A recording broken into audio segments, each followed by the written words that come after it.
Hey, this is Deontay the Bronze Bomber Wilder, WBC heavyweight champion of the world, and you're listening to the Ringside Boxing Show, baby. Bomb Squad!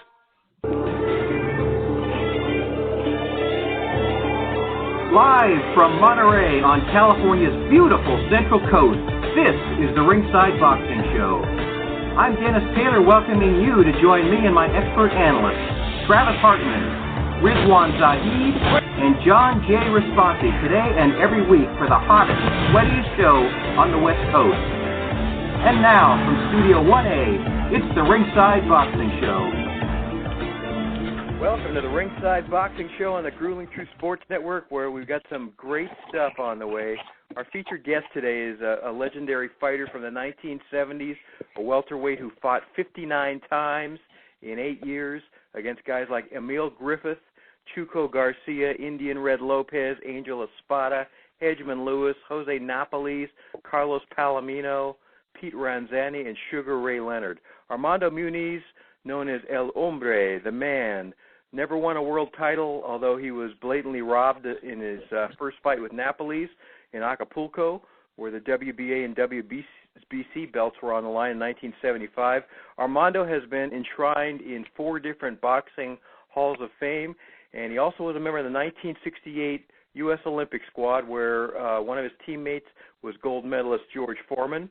But first, we're going to catch you up on some stuff in boxing with our expert analyst. Travis Hartman's a professional boxer, trainer, and promoter from Osborne, Missouri. He's now living and training in Orlando, Florida. Rizwaan Zahid, a boxing journalist from Toronto. John J. Raspanti is chief lead writer for MaxBoxing.com and DogHouseBoxing.com. And John and I are co-authors of Intimate Warfare, The True Story of the Arturo Gatti and Mickey Ward Boxing Trilogy, an Amazon bestseller. Guys, it seems like, in recent weeks, it's been pretty threadbare for big fights, but there was a matchup over the weekend that got everybody's attention and I think made some history. Manny Pacquiao at age 40 won a split decision over the number 3 welterweight in the world, undefeated Keith Thurman. Pacquiao decked Thurman in the first round with a hard right hook and had him in trouble again in the 10th after a body shot. But it was close enough that Glenn Feldman and Travis Hartman scored at 114-113 for Thurman. Travis, did you have any issues with the decision? You know what? I thought the decision was fair. I did. I thought it was fair. If it would have went to Thurman, I wouldn't have complained. If it went to Pacquiao, I'm not complaining. I think it was a fair decision, but I did see it Thurman's way, just barely, and I think the punch stats back that up. Thurman outlanded Pacquiao by 50 total punches, but he outlanded him a lot in the punches, and he outlanded him by like 9 more punches as well overall. But we all know the punch stats don't always score the fight way, but the majority of the time, if you usually win the punch stats, you generally do win the fight.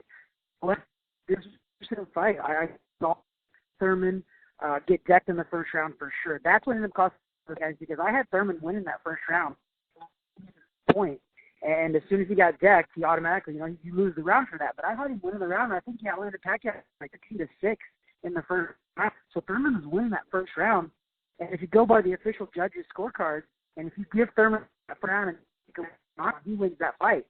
So that knockdown ended up costing him, and I knew it was going to play a big factor down the stretch. But again, all props to Manny Pacquiao. That guy's 40 years old. He's almost 41, and he comes out there and he beats an undefeated 30-year-old when everybody definitely didn't think he could look anymore. And he went out there and he proved that he's a Hall of Famer. That was in doubt before the fight.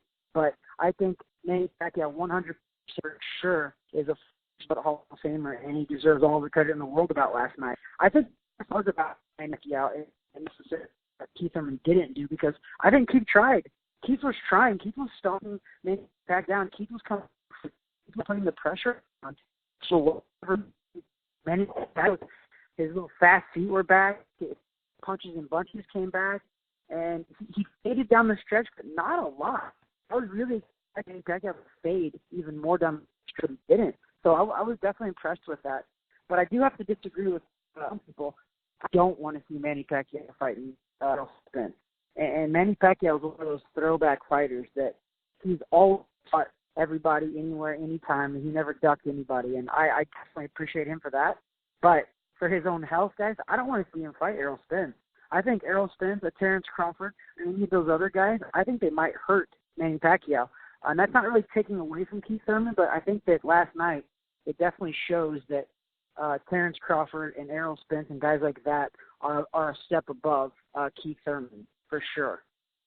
And you know what? That segues right into something John and I were talking about off the air. John, you just finished an article saying something similar about Manny Pacquiao. Yeah, I just it was a sentimental article in the sense, Dennis, Travis, and Riz, that I just think that this is the perfect time for Pacquiao to walk away. I'm like you, Travis. I don't want to see him fight Errol Spence because to me, later in the fight, he was starting to labor a little bit, and he was looking like the older guy. And Errol Spence, who's a freight train, Errol Spence is not going to slow down. He's not going to hesitate. He's going to bring it. And I'm afraid, same with Terrence Crawford. We know how mean Terrence could be when he's so competitive. If he senses that Pacquiao's tired, he's going to go for it and go for it in a sharper way than Keith Thurman could do last night. And I have no desire to see that. I think this is the perfect time for Manny Pacquiao to say, look, I've done everything I could do. Look at the fighters he's beat. I mean, I don't even know if he's got enough credit for what he's done in his career. You know, unfortunately, he's got the steroid rumors that'll be floating around above him probably all his life. But forgetting that for a second, I mean, the guys that he's beat in his career, I mean, the guy is one for the ages as far as I'm concerned. You know, he is an icon. He is a tremendous fighter, and he fought like a young guy there for a while. Now, like I said, I saw it in the other two fights, and we all saw it. We saw it against Jeff Horn. Yeah. He's not going to get better. He's not going to get better at 40 years old. I think this was the best he could be right now, and this was probably, and this is going to sound harsh, but I don't really mean it that way, the worst that Keith Thurman could be. I thought Keith was going to be better than he was last night. He was better than he was against Lopez, but he still wasn't what he was against Danny Garcia, against Sean Porter. That Keith Thurman, I think, beat Manny Pacquiao. I do. So the timing of this fight, the timing was perfect for Manny Pacquiao. So I read something before we came on the air that Manny was hurting a lot after this fight. It makes sense. I mean, it was a rough fight. He said afterwards, Keith's young and strong, and he was in bad shape after the fight. He was having to be helped to his help down the hallway. His eyes were hurting and everything from Vaseline and the punches. So, unfortunately, there's a money question, but, you know, I don't want to see him laid out. It always pops into my head with what happened to him against Marquez. I don't want to see that again. I don't even want to see him lose again. I don't want to. I mean, one of the hardest losses I ever saw, well, the Marquez one was the worst, but when he supposedly lost to Jeff Horn, that was such a brutal fight, right? And I mean, and Spence is a strong, raw-boned, strong guy like Jeff Horn. He's just he's going to get physical with Manny. He's going to fling him around. He's going to jab him. He's going to go to the body. It's just he's an animal, you know. And I just don't think that Manny can hang at this point, right? I mean, it would be. I don't want to say, you know. Go ahead. I think you're so right, John. I think that Keith Thurman landed some very clean counter right hands on Manny Pacquiao, and he just took it pretty good, which makes me think if Errol Spence lands those same clean flush shots, it's going to hurt. Right. It's going to put it into a fight team because, honestly, if you look at the first couple different times last night, Keith Thurman landed some really good shots that were on the money, but he might not have the power he thought he had all along. And go back, we all know that Spence has got the power. Spence backs it up. Spence has that power. I mean, Spence totally beat down Al Brook, and he's a massive dude and a tough guy. So I think you're still right, John.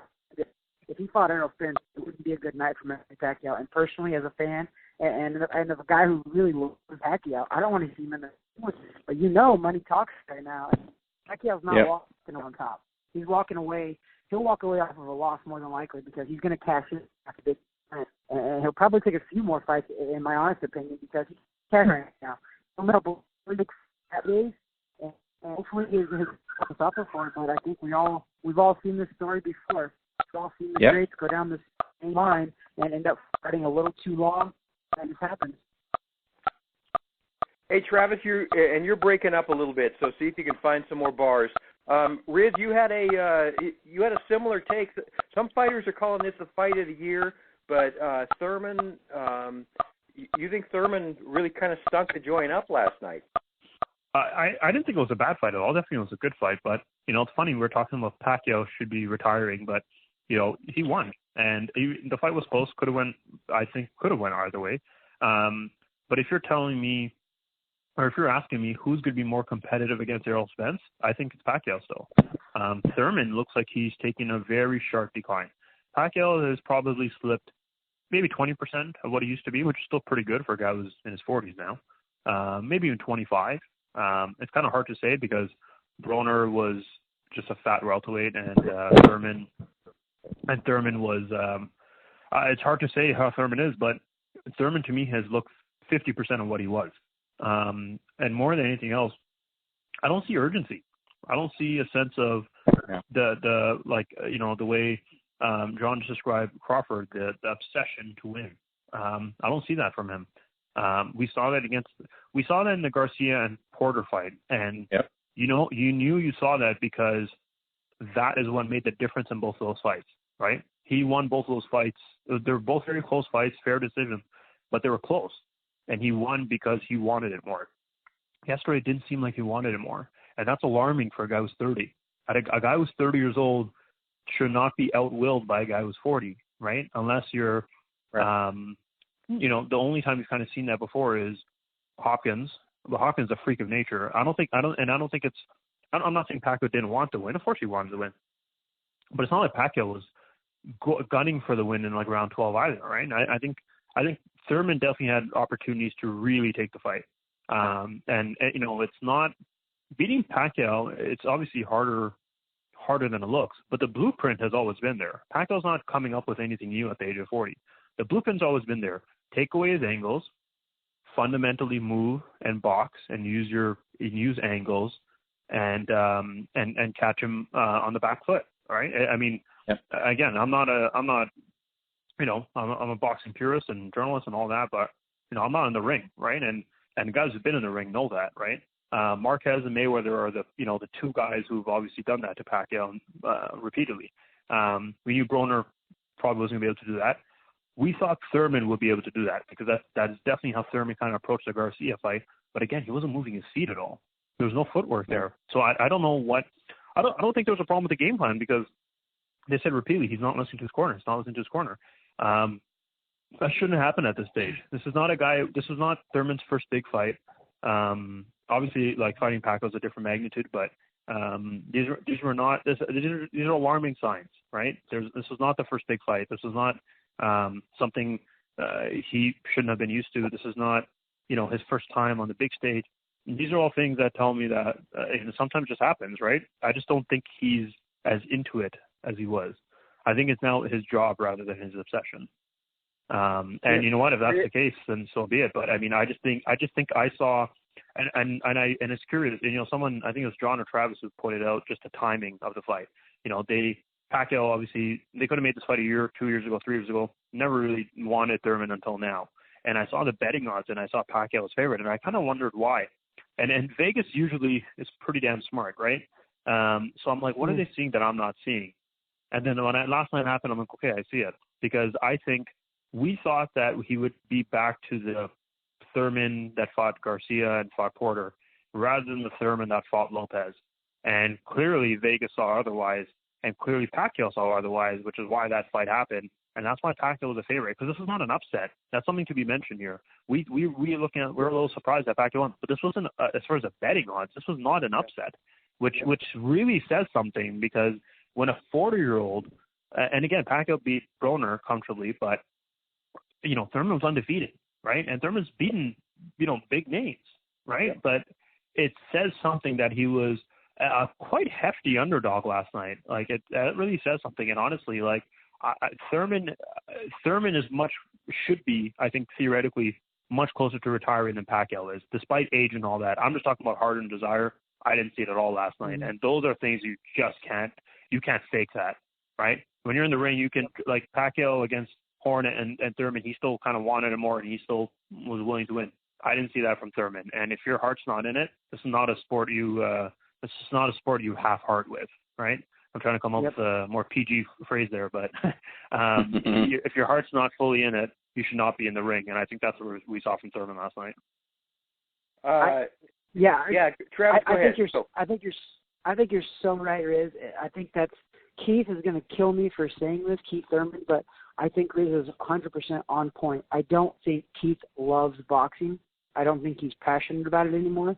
I think Keith is genuinely, I think he's ready to start his life with his new wife, and I think boxing is kind of an afterthought for him right now. And I think we saw that a little bit last night because even though I still thought he won that fight, I think the Keith Thurman that we all know and thought would show up should have probably easily beat Pacquiao. Should have been faster, quicker, boxed, stayed on the outside, and would have won that fight in a unanimous decision, maybe like 8 rounds to 4, something like that.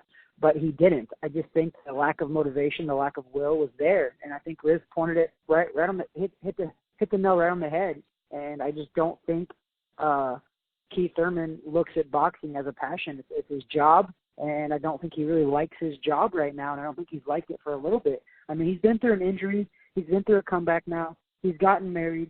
He's got some nice money in his pocket. I don't think the love is there. I think that we might see something like Keith Thurman go away for 1 or 2 years and then a possible comeback, but I don't know if he'll come back for sure or not because I don't think he loves the sport, and that's not for me to say.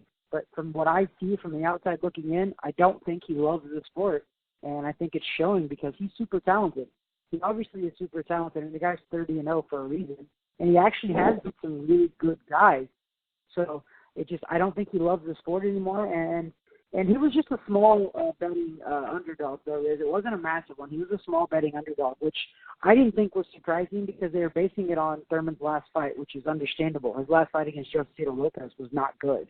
But I thought we'd see a different Thurman. I thought Thurman would be more motivated for this fight, and I think he was. But I just don't think that love of boxing is there for him. And I think when you get in a really tough, gritty fight, you've got to have that love and passion because if you don't, it's going to show, and you're not going to go that extra mile and win. And that's why Manny Pacquiao loves boxing. I think Manny Pacquiao's loved boxing his whole life. I think obviously the money matters. But I also think Manny Pacquiao loves boxing. I mean, you have to. That guy's been in so many wars, and yet he still keeps coming back. Money aside, I think he loves boxing. I don't think he knows what to do without boxing, and I think that has a lot to do with why Manny's out there, but that has a lot to do with why Manny's still winning, because he loves boxing. And that's why he's not going to quit, John. He's in love with it. He's in love with the adulation. Oh, yeah. I think he loves fighting. It made me...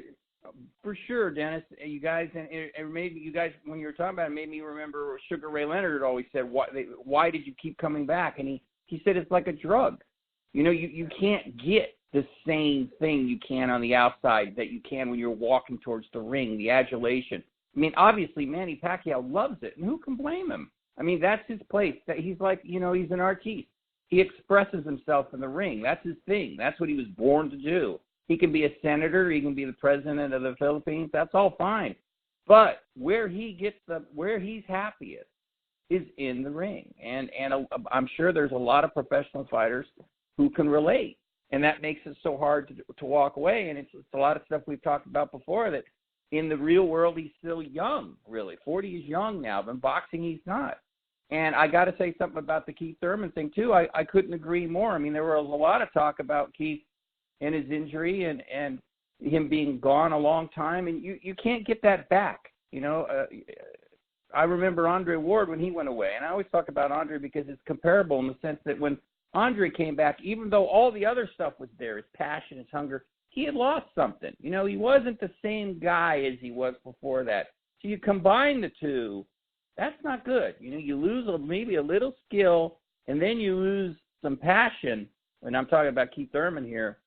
That's just not the template that you're looking for success. So I don't know what I do if I'm Keith Thurman. I don't know if he's that honest that he can say, well, I just don't really want this anymore, and he doesn't have the hunger, that he did. And as we were saying off the air, I always think about a great line from Rocky III, where Mickey says to Rocky, "You went and got yourself civilized," and I think that's kind of what happened with Keith Thurman. You know, he's got a wife, beautiful wife. He's happy. I mean, they're obviously really happy, and he's got money, like Travis said, and getting in the gym and sweating and killing yourself, and you're doing it, but you're not loving it. You're having to force yourself. It's just not the same thing. And then when you get into these kind of fights where you've got to dig down, because he did come back, he did rally, but not enough. I mean, he's got to do some soul searching here, I think. Okay, so John alluded to this a few minutes ago, but here's what bugs me about this feel-good story, and I think it should bug all boxing fans. 40-year-old Manny Pacquiao fought last night like he was 30-year-old Manny Pacquiao, at least for a while, in a fight where, for some reason that nobody has explained, there was no VADA testing. There was no drug testing whatsoever. Shouldn't that make all of us suspicious? Doesn't that put at least a suggestion of an asterisk on this performance? You know, and there's been suggestions of that through Pacquiao's career. Why in the hell would Manny Pacquiao avoid VADA tests if he was playing by the rules, Riz? You know what? It's hard to say, but I don't think something to be said. Are we sure that it was Pacquiao that was avoiding the testing?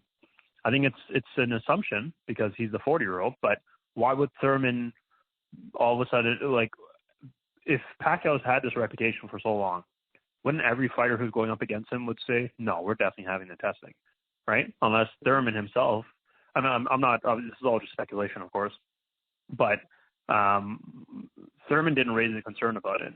So none, yeah. And that itself is something. So it's almost like basketball and tampering at this point, right? Where it's like, you know what's happening, right? Or you know there might be something. And here's something to be said too about VADA testing, because of, I mean, they do a very good job, but they almost do too good of a job. Where I don't know 99% of the ingredients that are on the list. I'm sure a lot of doctors don't, and I always wonder that. I mean, I go to the gym, I have a protein shake and whatever else. Let's say I get tested with VADA. What would pop up for me, right? Because there's been times where fighters have been tested positive, and then they've shown there's been a contaminated supplement or something, and the sentence is reduced to like 6 months. That happened to Andre Berto many years ago too. So it's not. I'm wondering if they're actually losing trust in fighters. I mean, I still think it should absolutely be mandatory across the board. But to me, it's also alarming that Thurman had nothing to say about it. And you know, Thurman's had his own. I'm sure he's had to take medication from his shoulder surgery and all that. And I think, and you know, again, I don't know what, and all the supplements that people take. I'm just talking about like multivitamins and everything else. I don't know what's going to be popped up on the VADA list, right, when they actually do their testing. So it is interesting. It is a little weird, but I mean, hell, I guess if both fighters are just accepting it and have nothing to say about it, then I don't know. I don't know what we can really say at this point, right? I mean, it's not like if one fighter is protesting it, the other one's not, then I think we have an issue. But if both fighters are, I don't know. I guess if it's a level playing field, whatever that playing field is, and again, this is all speculation, then I don't think we have much to say. But it did surprise me more than anything else that Thurman said something along the lines of, we don't need VADA testing, right? He said something along those lines. And I don't know the financial implications that go into it, because I think fighters have to actually pay out of their own pocket. And I don't know how much they have to pay for it. So maybe that's what it came down to. Thurman Pacquiao, like, look, why don't we just save ourselves some money? We keep our money and just fight each other. So there's a lot of things that go into it. I don't think it's as transparent as, it tells me something when both fighters said, no, we're good. If one fighter was only protesting, then that says something, right? But when both fighters are just simply agreeing and there's a mutual agreement to it, then there must be a reason for it, even if we don't know what it is. My speculation that is financial, because I don't know the testing definitely isn't free. And I'm wondering who actually pays for it. Because if the fighters will have to pay for it, I could see the fighters just saying, no, we're just going to keep our money in our own pocket, which is very likely. All right. Well, and here's something from our WTF file, just for comic relief. Travis, what do you make of Amir Khan claiming he and Manny Pacquiao have signed to fight each other on November 8th? Pacquiao and his whole team say they've got no friggin' idea what he's talking about. Pacquiao says he hadn't signed anything. Every few months, Khan seems to blurt out something that makes him look like a guy with a screw loose to me. He doesn't, does this guy not understand that he has 5 losses on his record and 4 of them are by knockout in a division where Crawford and Spence are undefeated and Thurman has 1 loss and Porter and Garcia have 2, and there's some up-and-comers, and Pacquiao's suddenly one of the major players again? What kind of world does he live in? What kind of fantasy world is Amir Khan in? You still there, Travis? Travis left. Okay. All right, John, what do you think about that? It's Amir Khan is his own publicist, Dennis. And he's one of these guys that I think he feels like, even though so much of what he says is ridiculous, and you roll your eyes and you go, "Come on, man," but he feels like if he keeps his name in the news, that at least no news is bad news, no publicity is bad publicity. So this is how he keeps himself in the game, is how I see it. And he's always wanted to fight Pacquiao. And he sees Pacquiao as his cash out. That's the way I see it. He knows what's going on with his record. He understands all this. He can say counter things all he wants. But the reality is that he sees Pacquiao, it's the most money he can make. He'll get beat. He'll walk away finally, because the Kell Brook fight. Kell Brook's talking about retirement. Doesn't look like it's going to happen. I thought it was going to happen. Doesn't look like it is. It could still happen in boxing. So crazy, it changes every other day. But it's just typical of Amir Khan. And last night they asked Pacquiao, "When will you fight again this year?" And he said, "No, next year." So that's it. It's just it's just Amir Khan wishing that his lotto numbers come up, Dennis. All right, well, this is the Ringside Boxing Show from Monterey, California. I'm Dennis Taylor. We're talking to our expert analysts, Rizwaan Zahid and John J. Raspanti. Travis was with us a little while ago, and I think he took off. So we lost him. But, little change of course here, Riz. There's some palace intrigue bubbling on a couple of different fronts involving Canelo Alvarez and Golden Boy Promotions and DAZN streaming service, which is paying everybody's bills. Lance Pugmire, the former L.A. Times boxing writer, reported last week that Oscar De La Hoya and Canelo Alvarez might not be on speaking terms right now. Eric Gomez, president of Golden Boy, says it's fake news. But Pugmire says he saw De La Hoya come out of a meeting with Canelo looking visibly shaken after apparently being dressed down by Canelo.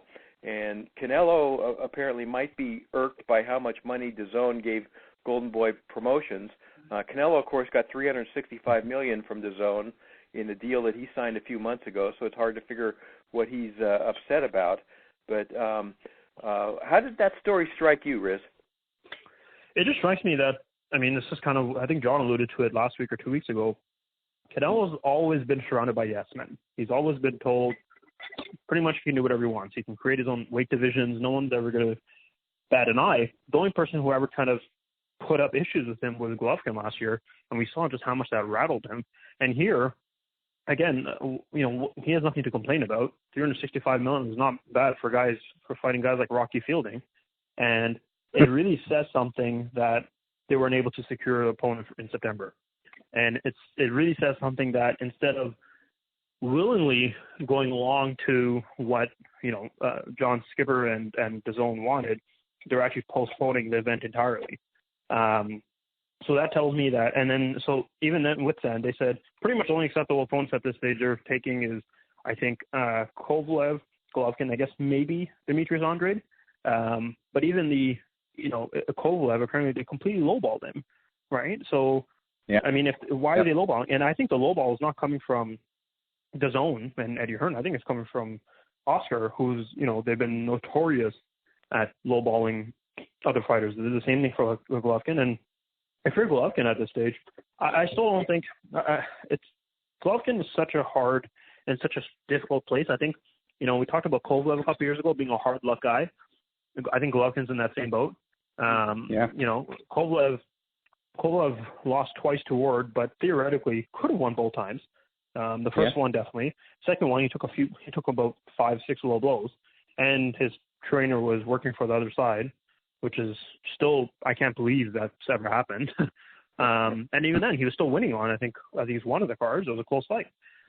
So for Golovkin, I mean, I don't think he's, as much as he wants to fight Canelo, I don't think he's got bent over backwards. And I think Canelo's never had this. He's never had just people say, like, no, we're going to dictate the terms here. So it's funny because he's held up 4 different divisions, right? Callum Smith would have been able to fight him. I don't think they want anything to do with Callum Smith. That's what it seems like, because through all the potential rumors that were there, I don't think the zone said no to a Callum Smith fight. But not once did I hear Canelo and Golden Boy say anything really about Callum Smith. I think it's a very risky fight. I think Errol Spence is a very risky fight. But you can see how slowly everyone kind of stopped waiting. Errol Spence booked a fight with Porter, pay-per-view. Kovalev fighting in Russia against Anthony Yarde, a big hometown, good money fight for him too. The only one we haven't seen book, Callum Smith just fought. We haven't seen Golovkin book a next fight.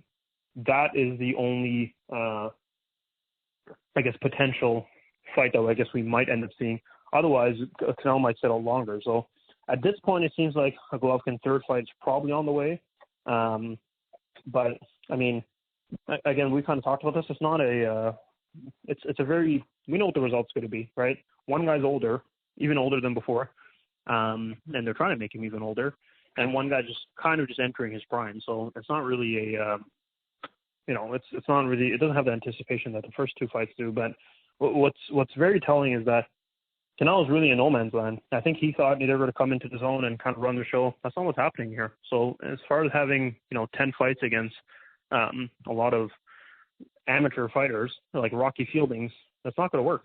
The Danny Jacobs fight, apparently the zone was not very happy about it and how it went down, how many fans viewed in, how entertaining it was, all those things. They weren't exactly thrilled. So Canelo's kind of in a bad spot here. It's either, unless you're fighting the top guys, the zone's not going to put on that product, and it's good for the zone, because I'm glad that finally a network is saying, no, we have a certain standard that we have to uphold.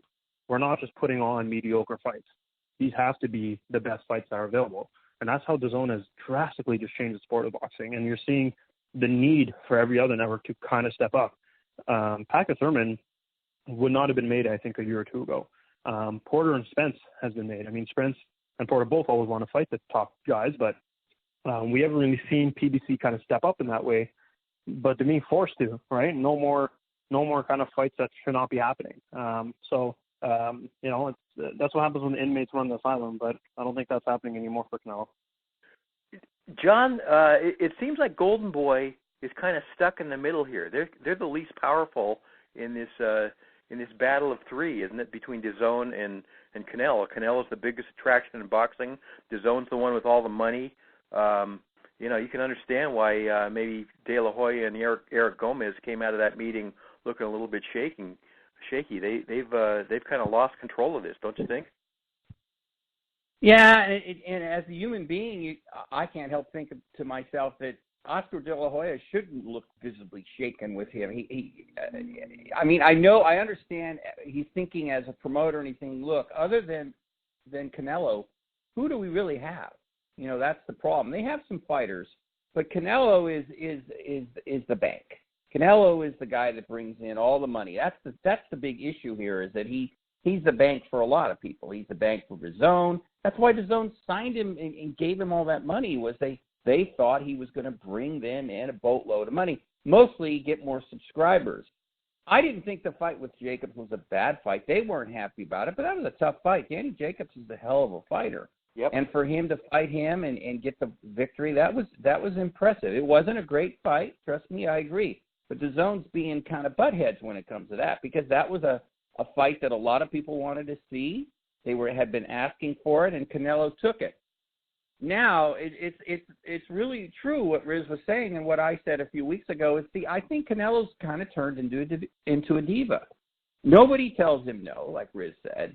He fights at any weight he wants. And here, I actually think, and this is all speculation again, that, well, we know that DAZN wants him, at least this has been reported. I can't say we know for a fact, but it makes sense because they signed Golovkin, that they want that third fight. They think that they can promote the hell out of it, and a lot of people will want to see it, which is true.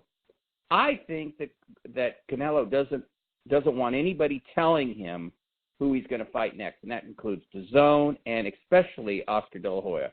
For whatever reason, and Golden Boy, for whatever reason, they've, like the story seemed to imply, that maybe he's not happy about how much money they got, which is ridiculous. I hope that's not true. But for whatever reason, he's just saying no, and he's hurt. He was bothered by what Golovkin said, which, again, is ridiculous. See, there's a contradiction. This is the thing with human beings that I love. On one hand, if you're so mad about what he said, then, and you got no problem, you beat him, you think you beat him twice, then fight him again. You know, I mean, if it's not a big deal. The thing is, though, Dennis and Riz, I think it is a big deal. See, I don't think Golovkin wants to go there. Canelo wants to go there with Golovkin again. Golovkin might be 37 years old. He's not as good as he was. We know that. He's slower than he was, but he's still heavy-handed. He's still gutsy. He's still gritty, and he's going to bring it. And Canelo had to go to hell with him twice. This is just my theory. And I think he's thinking, look, at this point, I don't want to go to hell again. And I don't want anybody telling me that I got to fight this guy. I'm going to fight whoever I want. So you're right. There's an impasse going on here. DAZN is frustrated. Golden Boy is running around scared because they don't know what Canelo's going to do. I think probably what happened, again, pure speculation, that they probably told Canelo, look, you have to fight Golovkin. This is the fight they want. This is why all these contracts were signed. And Canelo said, screw you guys. I'm not fighting him. I'm still bugged at what he said. I don't want to fight him. So now everybody's like, Canelo said, screw you. I'm getting out of here. I'm out of here. So everybody is upset, and it's probably better that they walked away and let calmer heads kind of take over and talk to Canelo in a few weeks.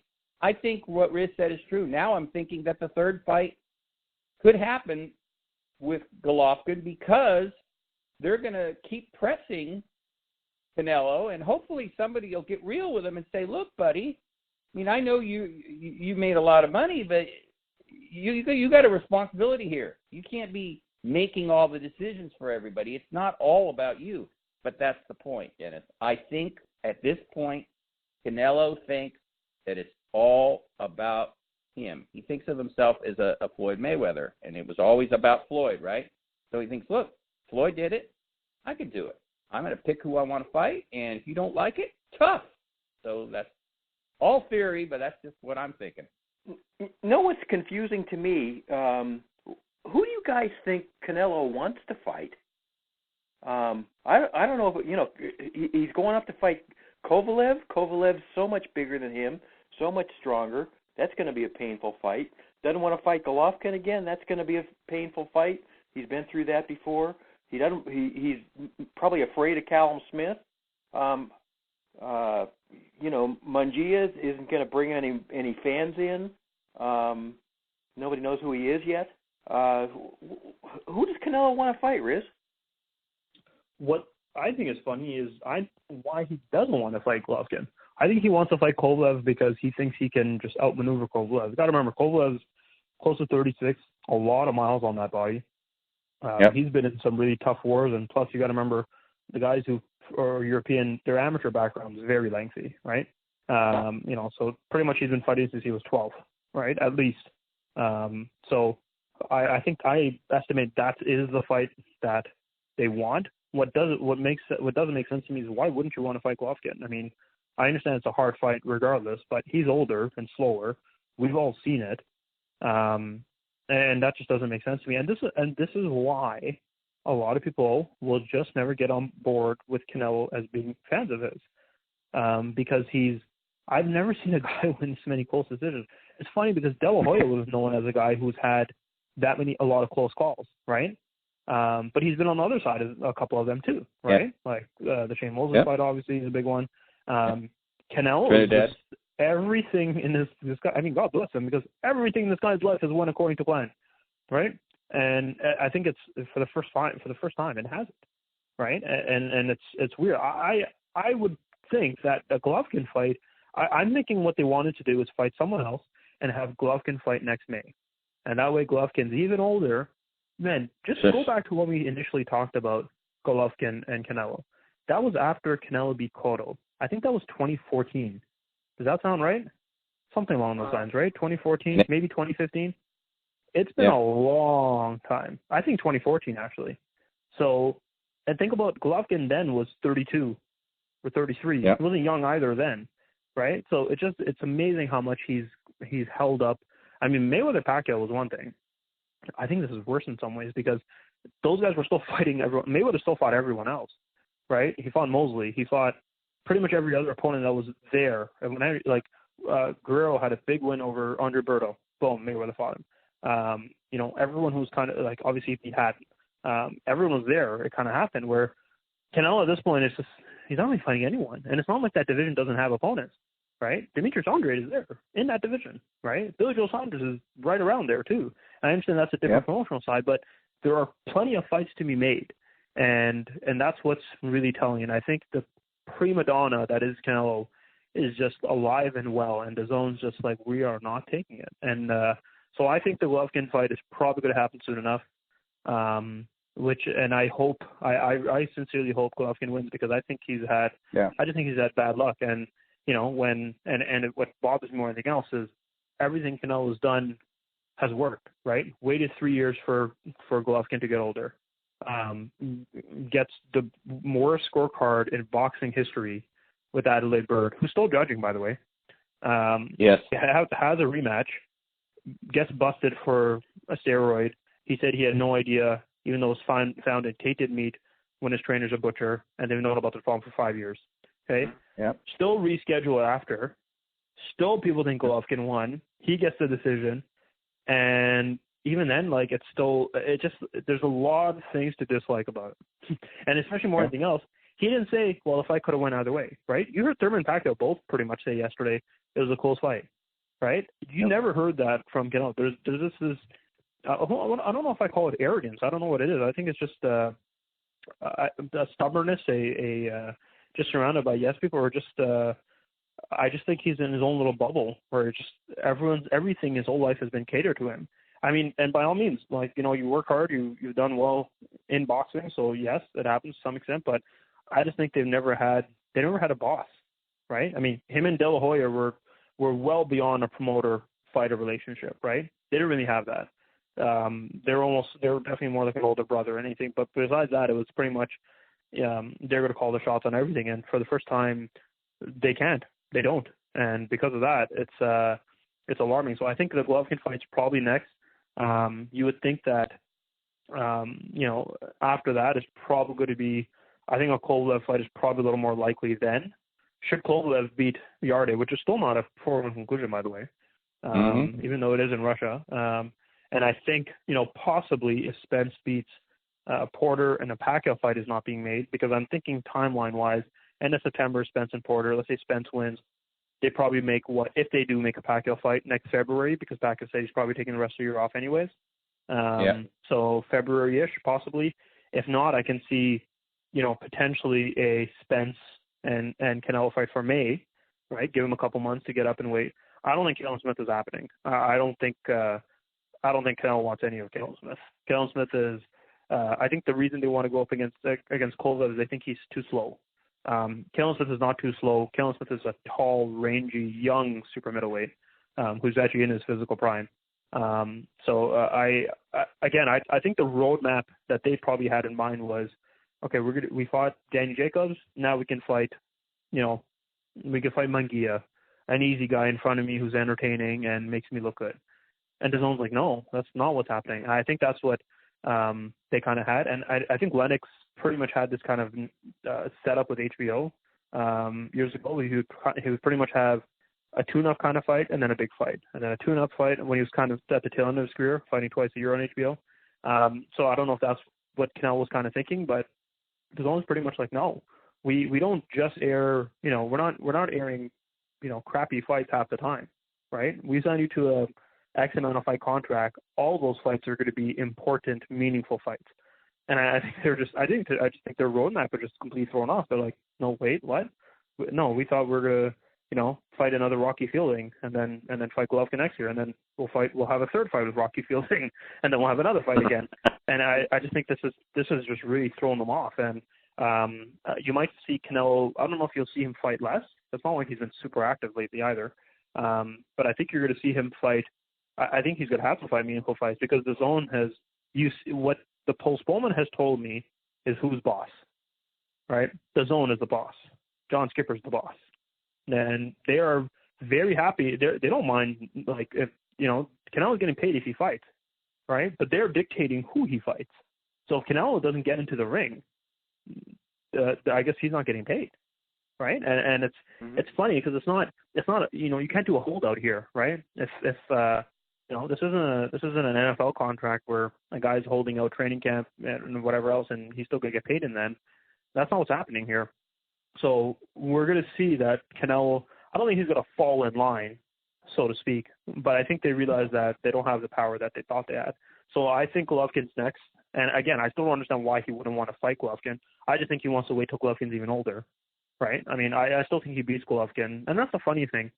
Despite all his prima donna nonsense, of the 4 fights we kind of mentioned, we'd say Canelo wins at least 3 of them probably. Does that sound right? Like, I think he has a good chance against Kovalev. I think he has a size advantage over Errol Spence. I think he beats Golovkin at this point. So it's a little, I don't know what it is. I don't know how you can even quantify it. It's just, there's a guy who just has a certain amount of ego, and even though his skill set is there, he just wants to feel like he's going to call the shots, and I just don't think the zone is letting that happen. And I think as a fan, we're going to get better fights for it, because no one in the history of mankind will ever want to see him and Rocky Fielding ever again, or any fight like that, right?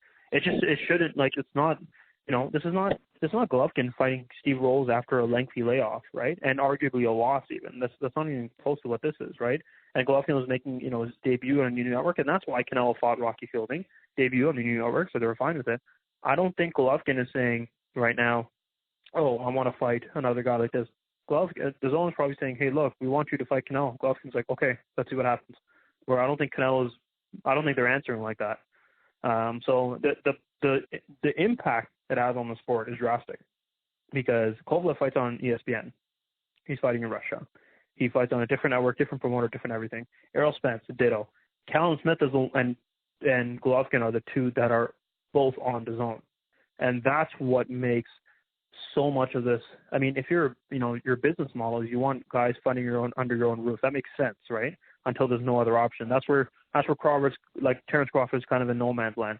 So what the hell is Canelo and Golden Boy thinking to try to make fights outside of the zone when there's guys next door who are able to make a good, reputable, sellable fight, right? You got to think that's going to piss off your bosses, right? But I guess if they've never had a boss before, they don't know what pissed off bosses.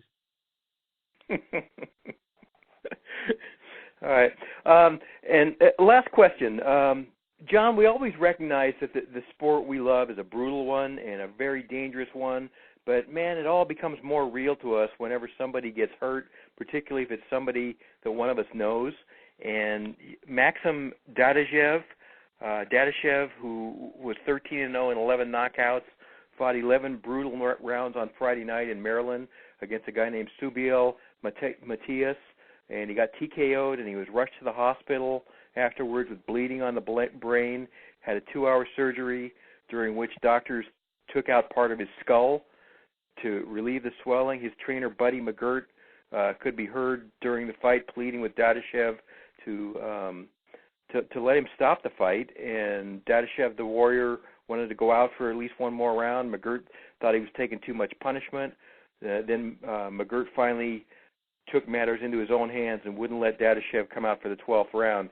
John, you interviewed Dadashev a couple weeks ago, and I know this incident really impacted you. Yeah, I'm very struck up about it still. I just posted something on Facebook that I got an update from Stan the Man Martinick, who's gotten to be very good friends with Max. Stan was the one who set up the interview, and Max is in stable condition, in a coma. The prognosis is not good.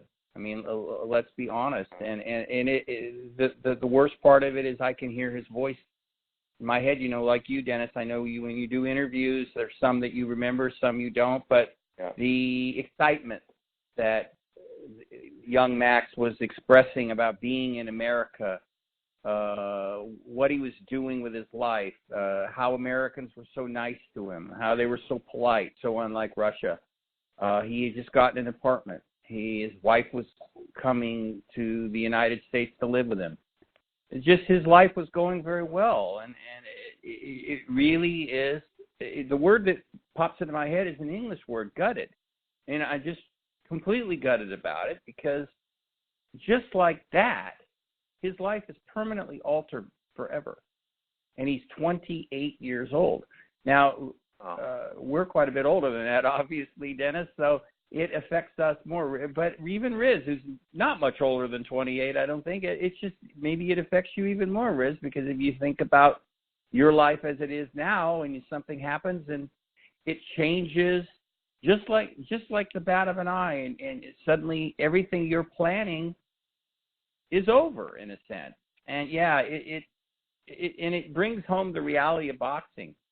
And it's, you know, that and this is what makes me so angry with people that call boxers bums and losers and all this. This is the reality of what happens when you get in the ring and fight. And Max was one of those guys too. I could just tell from talking to him that he absolutely loved boxing. He was a big fan of Roy Jones, and when Roy Jones lost, remember when he got knocked out by Antonio Tarver, he told me he cried for days.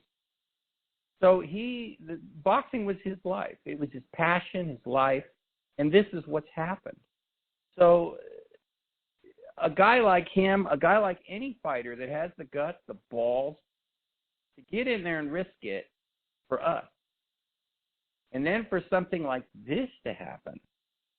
And it turns, it's like when we were writing about Gotti and Ward, you know, the beautiful brutality that we called it, Dennis. I mean, that's really what it is. We love it, but then again, we understand the brutality and the risk and the reality. So that's what all hit me here is I knew this was going to be a tough fight for him.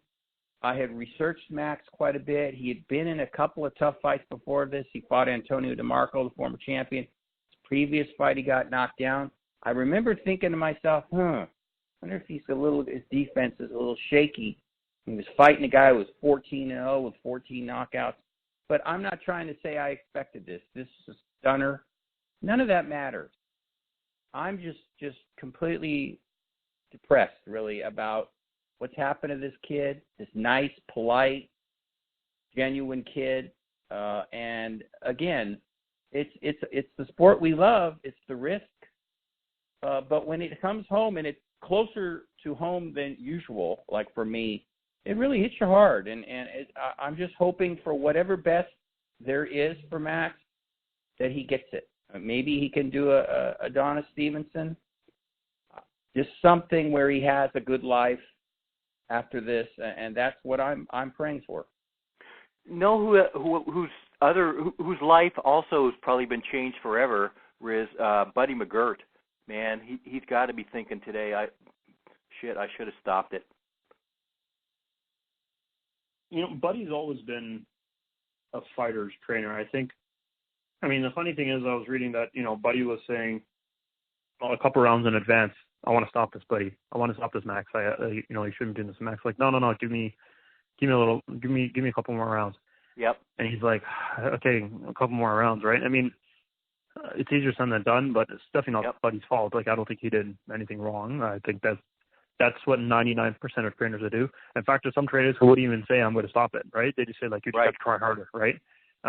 Buddy is like one of the most all-time nice. Like, I don't think anyone can ever say anything bad about who Buddy is as a trainer, right? As a person, how he cares about his fighters. So, that I feel bad for him. But you know what? I also feel bad. I feel bad for his opponent. There's always two guys to the story, and the other guys, their career sometimes is just never the same either, because it's always it's always in the back of their mind, right? I mean, even the Adonis Stevenson thing, we don't know how Kovacic is going to kind of recover his career after this, right? It's not, it's not just like an easy thing. I mean, he had, he did have a fight since against Ngannou, and he looked good, but and Adonis Stevenson, thankfully, he's walking and has made a miraculous recovery. But that's where, so I'm hoping, Dadashev, even just for the sake of, obviously his own health, but for everyone else too, that he's able to, come away okay. I guess the latest update I saw was that he had, emergency bleeding of the brain, and again, it's always hard to say whether there was just one fight that it kind of happened. It said apparently he was kind of struggling to make weight, and we know how, or he was suffering from severe dehydration. And if that's happening, then usually that's a guy who struggled to make weight. And if a guy's struggling to make weight like that, it definitely not only impacts his, performance as a fighter, but, impacts his health tremendously. And this is where, it's huge, where guys who are just, I guarantee you, if let's say he went up a division and he's fighting someone who's way bigger, and even if he got brutally knocked out, I guarantee you the damaging effects would be significantly less than this. Just because, dude, we us normal men get dehydrated and can pull a muscle, right? Could you imagine being severely dehydrated to make weight in a boxing fight and then getting knocked out? Like the extra damage from there is crazy. So I'm hoping this is a lesson for trainers and fighters and everyone else that, just sucking yourself down to make weight is super dangerous, right? It should not be happening. And again, there's no way to kind of quantify how this happens. Like Adonis Stevenson, that was a bad knockout. No one thought it was that bad when it actually happened. And thankfully he's able to recover. So I'm hoping it's the same for Dadashev, because again, even after the loss, no one thought he was that hurt. It was a little surprising. And again, this is not a bum. This is a guy who's undefeated, plenty of knockout power. He's beaten some solid fighters. So this was a bit of a surprise, right? And I don't know. It's and you got to think that Matias on the other side is a hot up and coming prospect, and you don't want his career derailed because of this either, right? So it's I don't know. It's just an unfortunate situation overall, and hopefully Maxim can recover. And it's funny because we were just talking about Thurman, how he's being civilized and just living a normal life. I think that's all we want for Maxim right now, right? I mean, he's he can still there's plenty you can do in the sport that's outside of actually putting on the gloves, right? Like you can do plenty as a trainer, you can do plenty as a as a manager.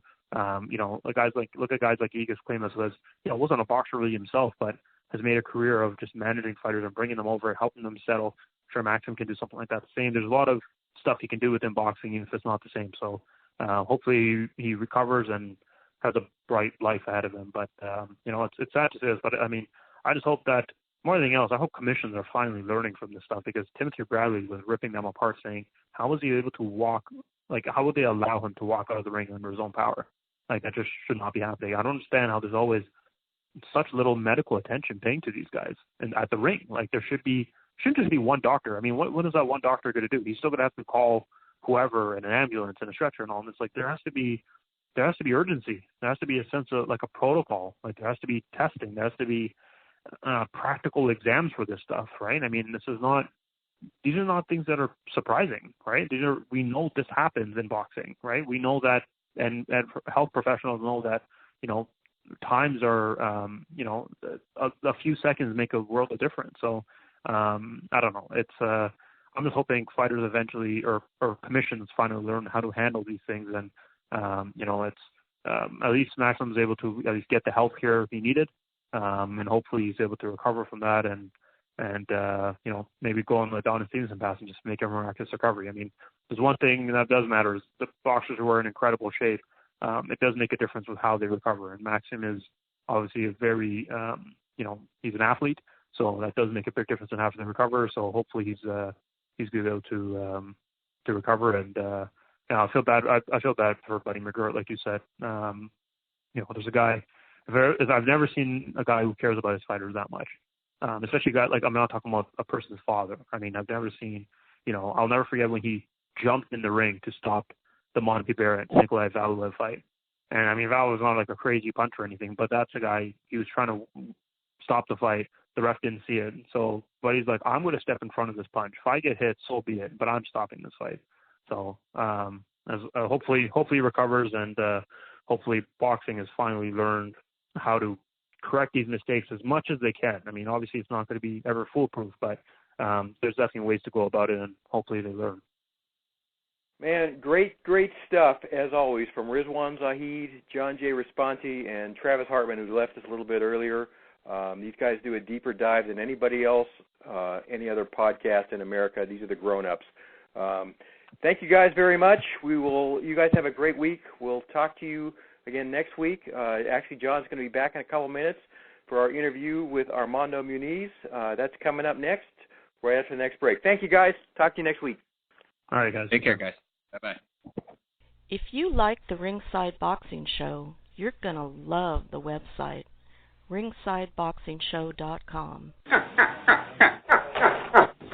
What are you doing? Oh, boy, is this great! I'm Dennis Taylor, co-author of the Amazon bestseller Intimate Warfare, the true story of the Arturo Gatti and Mickey Ward boxing trilogy. You know, writing this book was a labor of love for John J. Raspanti and myself. We enjoyed every minute of the process and considered it a privilege to tell the tale of one of the most electrifying boxing trilogies in the history of this sport. Intimate Warfare traces the collision course of Arturo Gatti and Mickey Ward from their earliest days through their 3 epic fights, as well as the aftermath of this great rivalry, which culminated in one of the greatest friendships in boxing. Intimate Warfare has received a 4.5-star rating from readers and was endorsed by Hall of Famers Harold Letterman and Joe Cortez and 2-time Trainer of the Year Virgil Hunter. Our foreword was written by Ray Boom Boom Mancini, another one of the greatest blood and guts fighters of our time. Get your copy today at Amazon.com.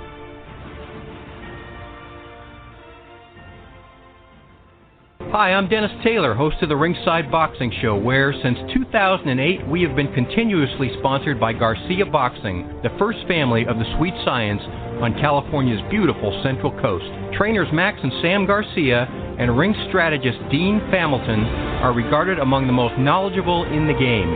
And Kathy Garcia, who manages all Garcia boxing fighters, is renowned for her integrity and career guidance, having taken 2 boxers to #1 world rankings. Together they comprise one of the most respected teams in the sport. Learn more by calling 831-261-3214 or send them an email at garciaboxing25@aol.com.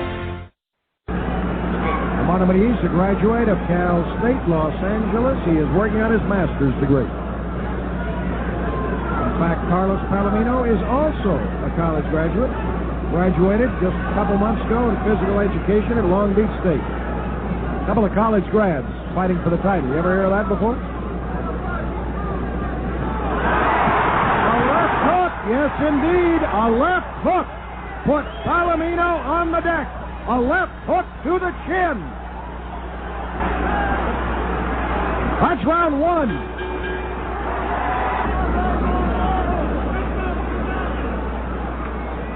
Hey, welcome back to the Ringside Boxing Show on the Grueling Truth Sports Network. I'm Dennis Taylor with John J. Raspanti, and we're excited today for another chance to catch up with one of the greatest fighters of his generation, Armando Muniz, the uncrowned welterweight champion, fought 59 times as a pro from 1970 to 1978, and he faced the likes of, get a load of this list, Emil Griffith, Chuco Garcia, Ernie Indian Red Lopez, Angel Espada, Hedgeman Lewis, Jose Napoles, Carlos Palomino, Pete Ranzani, Sugar Ray Leonard, among many others.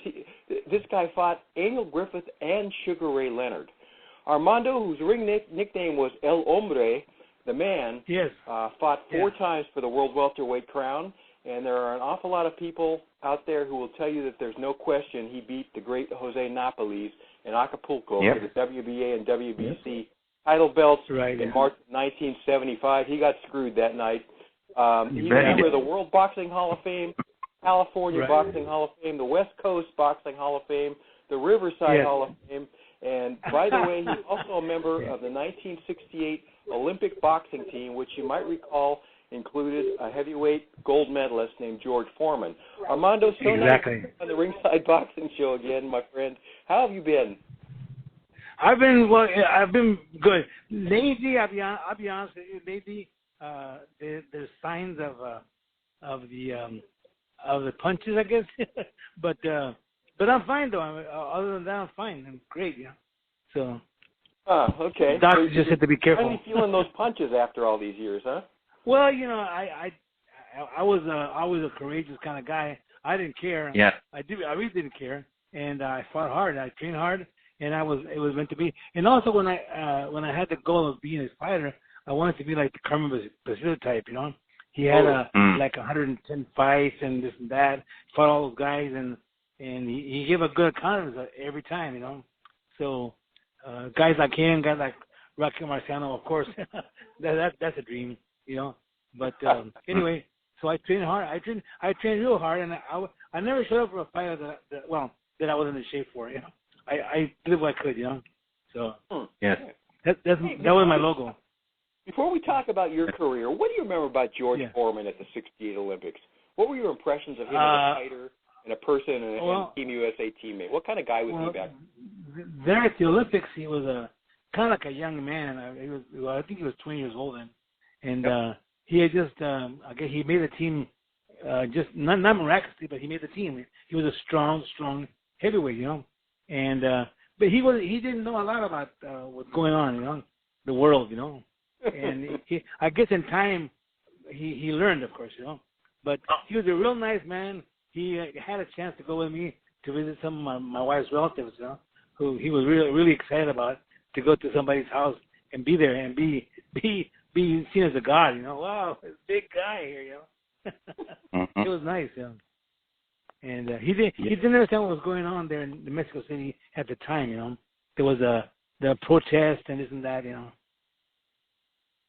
Yeah. So I explained to him the political part of it. I had known about it and stuff, you know. So anyway, so I kind of make me feel real quickly that I was a little bit more. Well, I had a little more education than he did, you know. So I explained to him, but you know, time goes by, and it is what it is, you know. He did this, he did that, and now he's George Foreman the Great, you know. So yeah, it worked out. Yeah, you mentioned it, Armando. Those Olympics were in Mexico City, and you're obviously a Mexican native. Did that add a little bit of a thrill to you being part of that whole event? A thrill, of course, yeah, big time. You know, I mean, I had never really been to Mexico City myself, you know, and on a trip, you know. I had been to Chihuahua, you know, but not to Mexico City. So I got the whole city. I mean, I went as much as I could during the time we had time to go to the pyramids, downtown Mexico City. I learned as much as I could about it, you know. And I'm interested about the history of the city, of the Aztecs, all that stuff, you know. And so it was neat. It was a neat event, just that alone, you know. And then I fought as an American, and I was really proud of that, you know. And whenever they announced Armando when he was United States, it was. I mean, I was standing for the whole country here, you know. So I fought harder, you know. So as a matter of fact, the first fight, you know, I fought the previous Olympics gold medalist, you know, and I beat him, you know. The guy from Poland, yeah. So anyway, yeah. That was your first fight, huh? Yeah, my first fight, yeah. Wow. I think it's that was Kasparov, yeah. Nice draw. Yeah. Yeah, nice draw. Yeah, exactly. Well, you mentioned you set up for yourself for that, you know. I mean, I said I'm not gonna let this bother me. I'm gonna go out there and fight like an idiot and beat this guy, and I did, you know. I mean, it wasn't like I beat him easy, you know. But and in the Olympic Games, you have a lot of this stuff. You never know who's gonna vote for who, you know. Oh, that's for sure. Yeah. Yeah, exactly. Yeah, exactly. Yeah. Yeah, you mentioned Chihuahua, and how long did you live in Mexico, Armando? And what are the memories that you have of those Well, days? I was born in Mexico in '46, and I actually was in Chihuahua. Delicias, the city Delisa is just south of Chihuahua City. I actually lived there for about 4 or 5 years at the most, you know. And so you started having memory at about 3 years old, right? So I go back about four maybe.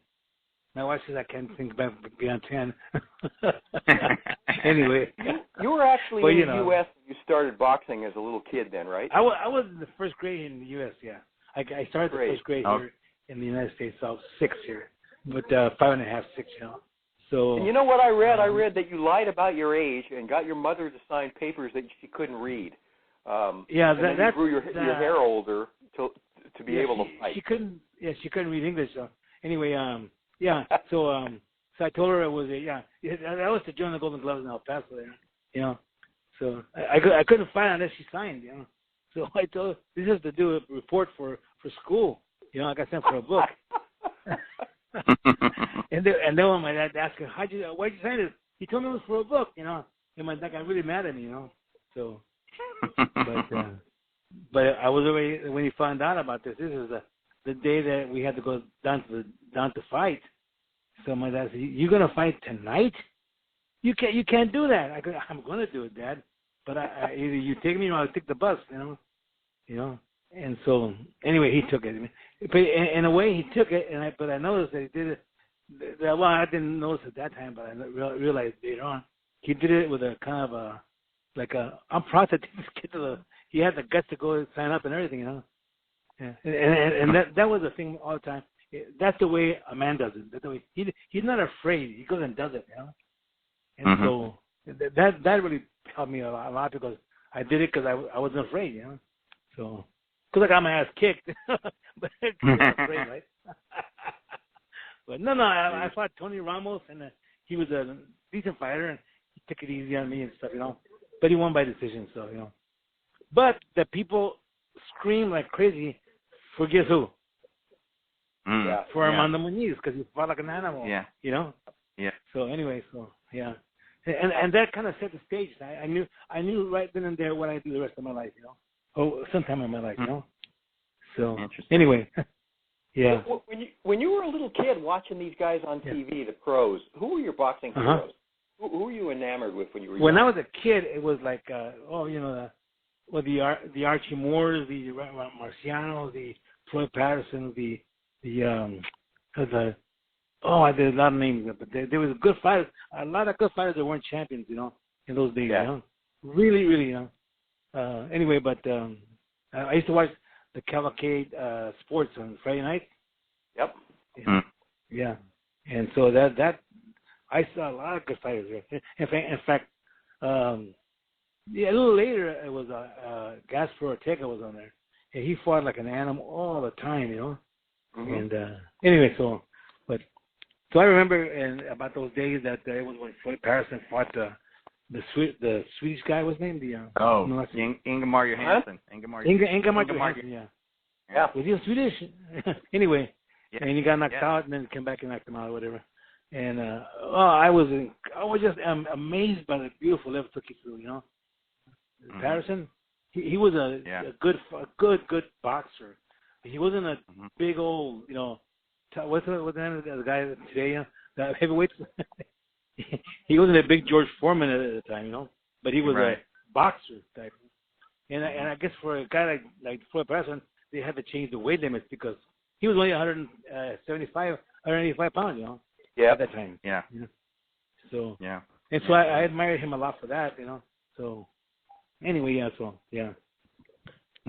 It's interesting. Yeah. Hey, you know, this next question, Armando, you know, God, I've been a fan, as you know. People don't know this, but some do, some don't. Been a fan of yours all my life, pretty much. You know, it came out to meet you and all that. But I've never seen this question, so this is really going to be fun.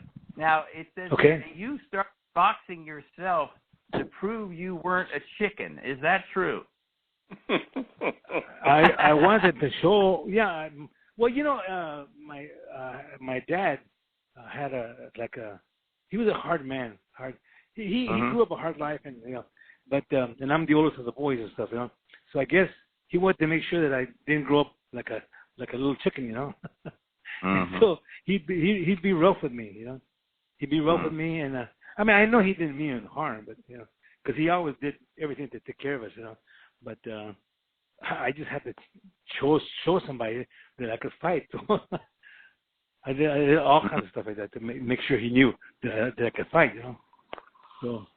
Wow. No, that was the question, right? Yeah. Yep. That was it. You got it. Yeah. Your amateur career crazy. started in the Army, and that's actually, I said amateurs. My amateur career started in El Paso, Texas. Well, I was a kid boxer anyway. Yeah. Yeah. And the Golden Gloves in El Paso, Texas. Yeah. I see. How old were you when you started boxing? I was 13. I think the limit was 14 to start. And you had to be 14. So, and I was going to be a month away or so from being 14. So I lied about the age. So, and that's another thing. My mom signed there. For the physical. Yeah. You have to be 14. So I didn't take my birth certificate because I would never have made it. So. Yeah. But I figure, what's a couple of weeks? It ain't gonna hurt nobody. So anyway, so. When the doctor says, you don't look like you're 14, I go, look, my hair is, everything's fine, okay? I'm 14. Okay? I wouldn't be here if I wasn't. That's right. You think a 13-year-old would have the guts to be here? Wouldn't a 14-year-old be scared to be here? So anyway, yeah. So, yeah. But anyway, so, yeah. Does that kind of answer that question in a way? Yeah. I forgot about that you started earlier than that, but you won the AAU Nationals in '69 and '70, right? And then lost in the quarterfinals of the Olympics in Mexico. But by then, real quickly, that was in El Paso. That was one fight. Yeah. Okay, that was a 13. I didn't fight again until I was 15 years old. Okay. Mhm. And by that time, I was in Montebello, California. My dad had moved the family from El Paso, California. He was a construction worker, heavy equipment operator, and so we were over here. And I found it was meant to be. I'm walking down the street there from playing football, and me and my friends going to the liquor store, and I see this ad on the rack there. It says looking for Golden Glove fighters. I go, what? Golden Glove fighters? My God, So I call the number. Next time I know I'm looking at the gym there. I'm at the gym there, and I'm meeting somebody that knows how to teach boxing. I go, whoa, great! Now that I told my mom. And she says, well, I don't want you to get hurt. So I told her that whatever I did, I would tell her. So I did. Yeah. Sort of, yeah. Sort of, yeah. Yeah, roundabout way. All little kids.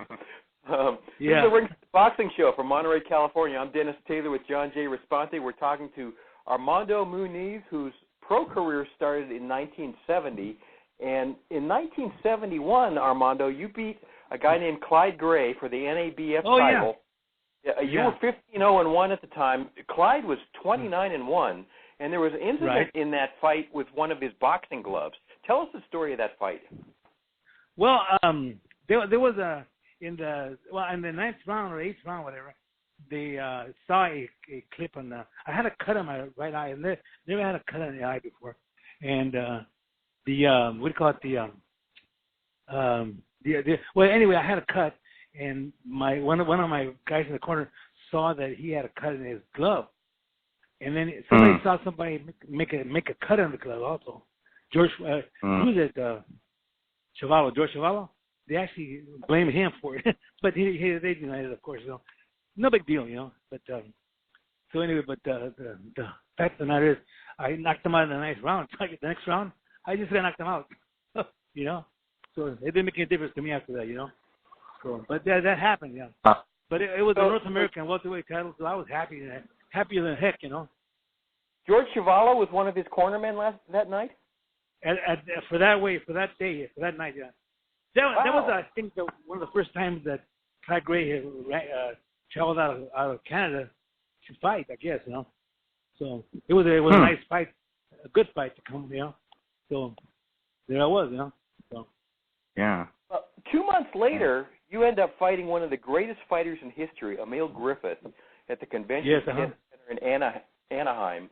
Yeah. What do you remember about Griffith? Well, I remember that Griffith knew everything there is to know about the boxing game, as far as moving and even the weight and how you hit and everything. And I was a little confused for a while, but I just what made the fight good I think is that I didn't run. I went at him too, Mm-hmm. and going at him has its faults also because he hits you, Yeah. But I would say he played around with me as much as he could. Although he was like 6 years old. No, he was about 6 years old, 7 years older than I was. So Yeah. I can't believe it. When I saw him fight and when he won the world title, mm-hmm. I was already 14 years old, 13 years old. He was like 20 years old. What an animal he was at 20 years old. Can you believe that? Oh yeah. Great fighter. And then here I'm fighting him in real life. Incredible, I can't believe that I'm in the ring. Anyway, so there's no way. In fact, he's never been knocked out, so I didn't think I'd knock him out. And I tried to, but I didn't do it, So, but anyway, that was my first major fight. That was my first loss. So, I wasn't that ashamed of that. But then you gotta learn to, And another thing too, I didn't when I turned pro at 24 years old. It didn't. Some guys, friends of mine, told me, you ain't got a whole lot of time, Armando. 24 years old. Yeah. Before you know you're 30, it's time to retire. I go, well, I'll do what I can in 6 years or 7 years, whatever, And then also I was going to school, college, So that was one of my main things. I was mixing college and boxing together, And anyway, so I had to change my major from math to Spanish. You majored in Spanish? Math took a lot more. I'm a minor in math, but I knew Spanish already, so I improved the Spanish that I had, So, but anyway, it worked out fine, So. Yeah. Well, what am I talking about? I was an English major. Well, you're now doing something that requires the use of English, though, That's good, exactly right. Yeah. That's almost like cheating, though, majoring in English. Yeah. I guess. I know for a fact. You never say that him and me went to the store, right? No, I don't. No, the first thing does. Yeah. So that at least you learned that anyway. So okay. Yeah. Yeah. Dennis doesn't say ain't either. I've never heard him say ain't either, Armando. So he did learn something when he was in college, right, Dennis? He did learn something. Yeah, he did. He learned some. The rest of us say ain't and all that, but Dennis is right on language. Yeah. He's the best. Right. Exactly.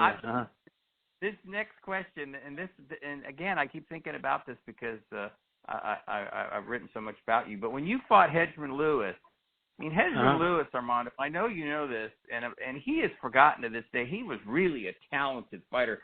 I used to think of him back then as a kind of a poor man Sugar Ray Robinson. Seriously, and I don't mean that as an insult. Exactly. He was that good. No. He was that good, Yeah. And you fought him in the Forum Sugar Ray, you mean? 74. Yeah, you fought him at the Forum in 74 and won a unanimous decision. Tell everybody out there how good Hedgeman was. Well, he was very good. He took a good shot, and I had to go after him, or else I never would have hit him. That's the kind of style that he has, And but anyway, we ended up being decent friends afterwards, But I was sad to see what happened with his life when he finally passed away and stuff, But anyway, I was really, really sad because I don't think he never got the break he needed, And his manager in the end when I fought him was Ryan O'Neal. Ryan O'Neal. Yeah, Ryan O'Neal. Yeah. Ryan O'Neal. He always tells me, you ruined my fighter, or you ruined my shot at boxing, whatever.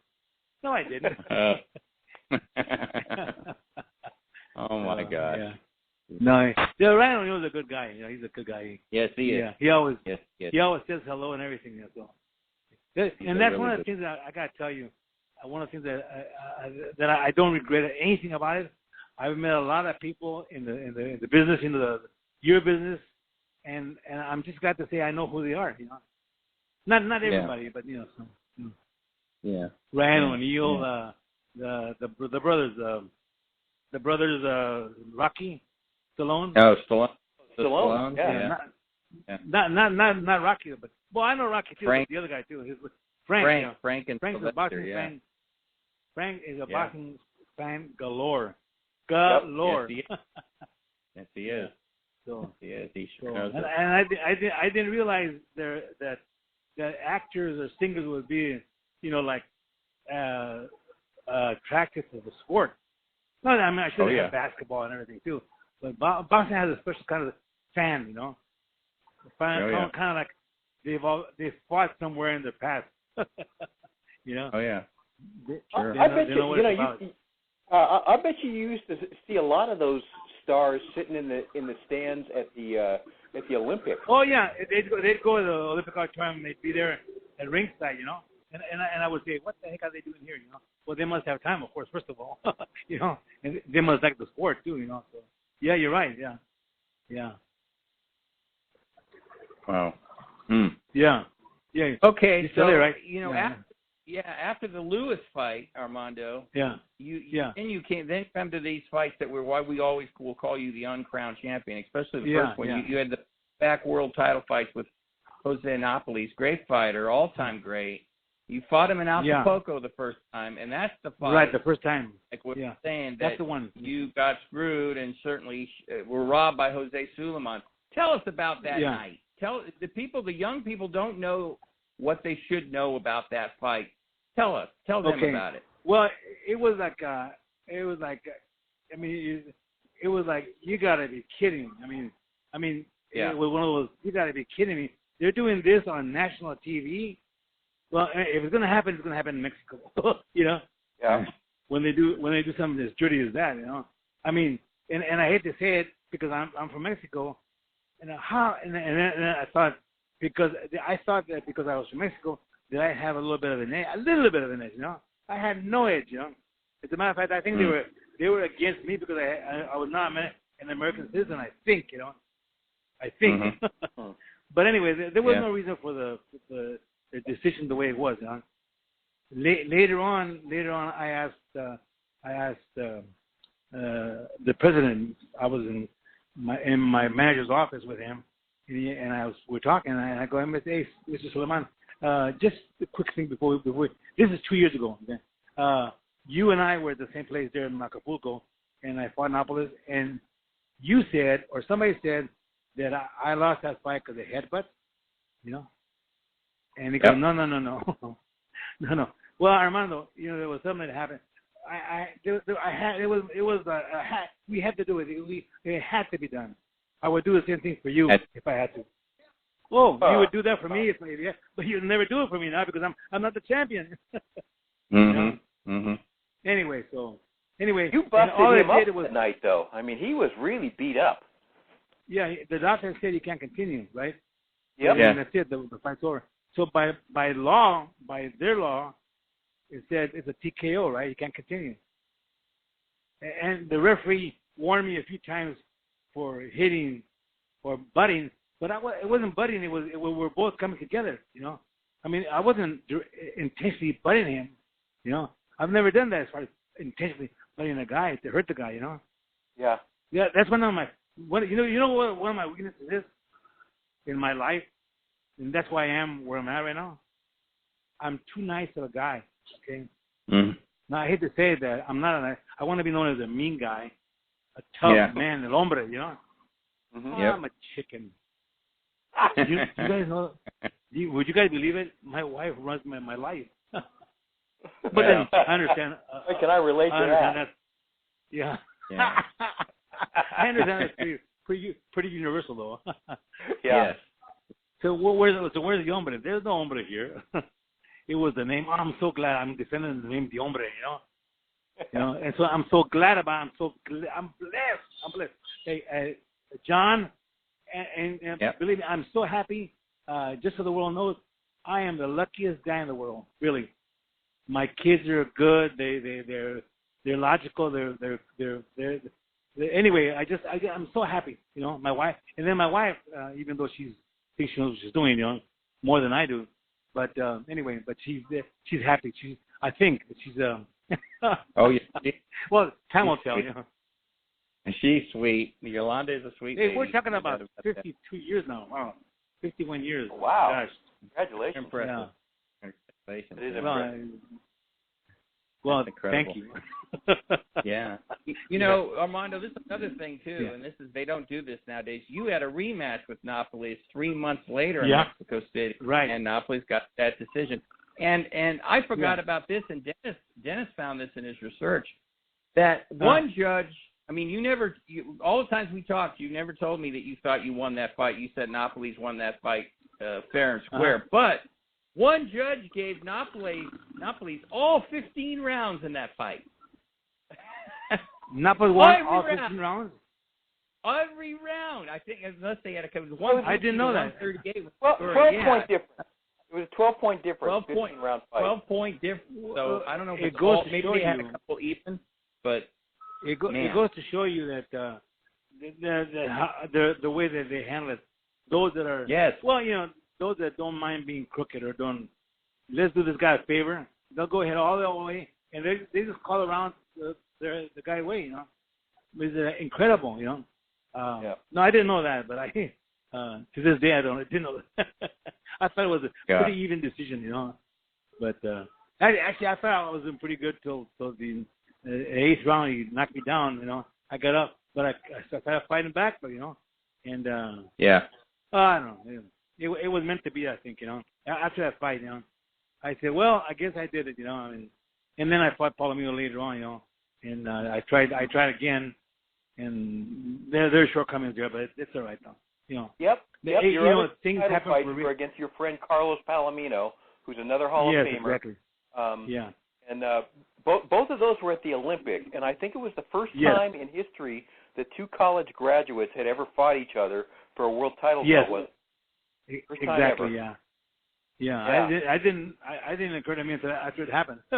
Oh, that's right. We're college grads. Yeah. The same what university do you remember system. those two fights with Carlos? Well, I remember the first fight. I don't know. I've never talked to Carlos about this myself, you know. But really? Jackie McCoy Jackie McCoy had a nice relationship with Eileen Eaton, you know. Mm-hmm. Really nice, you know? And I remember the first fight. Well, anyway, the second fight. But the first fight was kind of postponed a little bit, you know. And she offered me the whatever purse we had, and I fought the fight for $20,000. $20,000. Okay, is it a little money or a lot of money?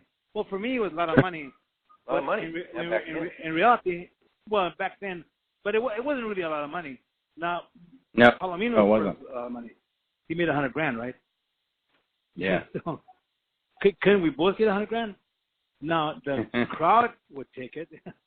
Well, there was another thing too. When I fought Oscar Alvarado, there was the first big fight that I had at the Olympic Auditorium.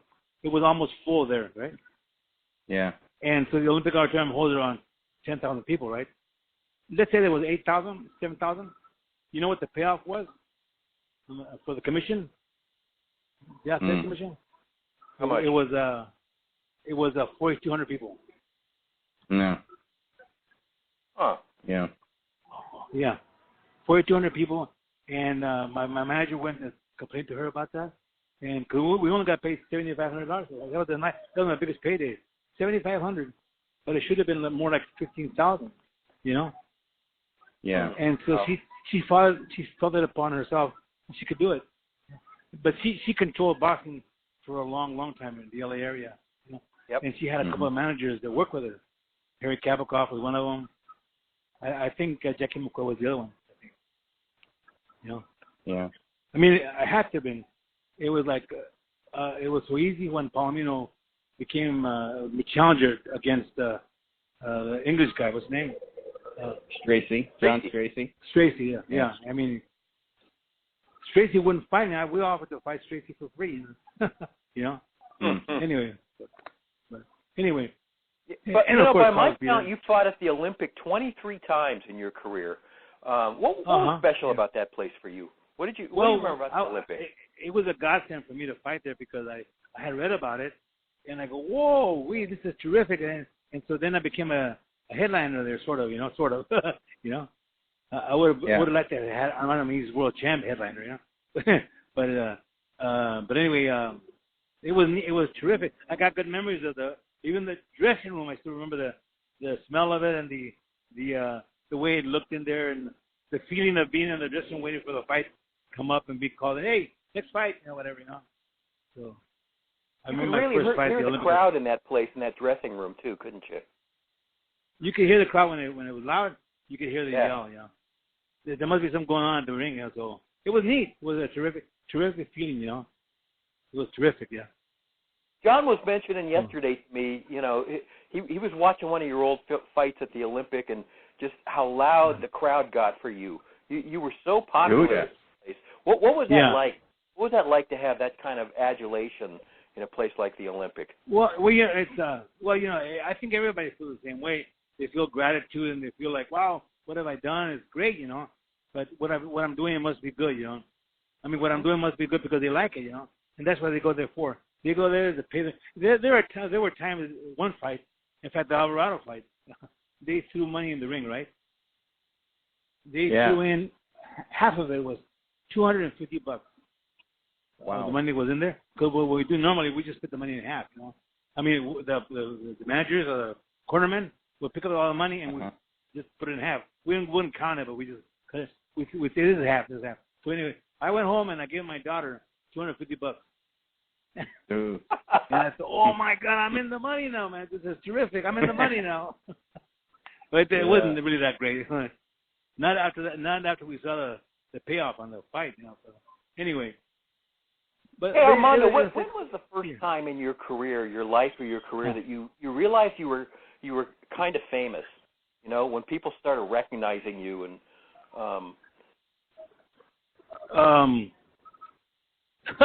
really? Well, yeah. I mean, was it after the Olympics? Was it sometime during your pro career? After you became it became when I started fighting at the Olympic Auditorium when more people would see the fight on Thursday night fights. Hey, I saw you on the fight there, and then they catch me, and then I was a box boy at a boys market, and they go, hey, you fought amateur at the Olympic Auditorium? Yeah, I did. Good fight, man. So anyway, so that was up and out a bit, you know. Okay. And all it does, believe it or not, it makes an athlete try harder because you don't want to give it up. It feels good, right? It feels good to have adulation from other people, you know. Yep. And so you try the best you can to keep it going. The hardest part in my life, I think, if I can share with other fighters, is the day you say, I can't do it anymore. You know, I cannot do this anymore because, first of all, the training, and then of course you get old, right? You start getting hit, and you got to realize boxing is not an easy sport. You get hit, you know, and those things have an effect sooner or later, you know. So, and I promised my wife when we married that I will drop out of the sport when it's time to do it. I will not betray you.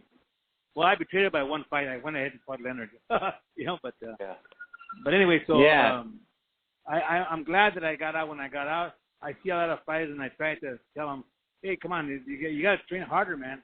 And a lot of guys think they can do it easy, you know, and they can't. You know? But anyway, and a lot of guys are just blessed to have the movements and the ability and the spirit and the sports stuff, you know, and the good trainers and stuff like that. And a lot of guys get stuck with a bad trainer, you know, bad matches and stuff. It's all a matter of matchmaking and all this stuff, you know.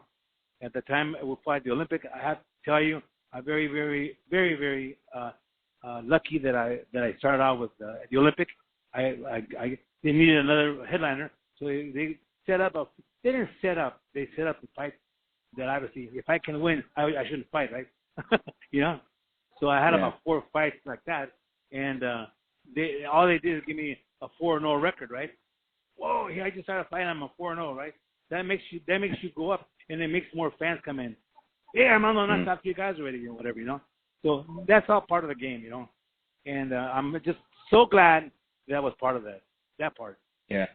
I wasn't part of the other part, which is like there's greed involved, There's greed involved in the game, and you're part of it or you're not.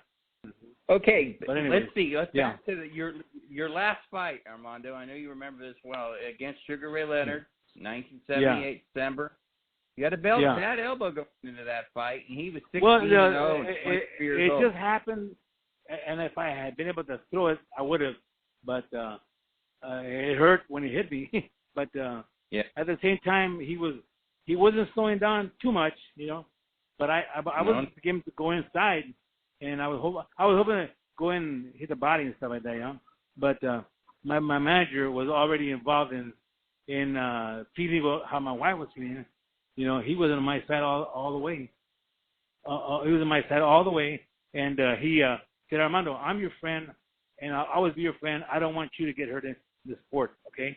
So I'm going to stop the fight if you don't raise your hand. And I go, oh God, Vic, let me fight the guy. And he didn't. He saw that I'm going to get hurt, so he stopped the fight. Were you impressed by Sugar Ray Leonard? Well, I was impressed that he was. Well, he's young. He should have been that fast. I was impressed that he moved so much. And but as far as impression, take Eddie Perkins. Eddie Perkins can box. Oh, he's a boxer. Okay. Yeah. Emil Griffith is a boxer.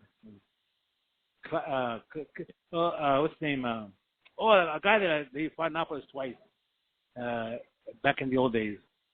African American guy from the LA area.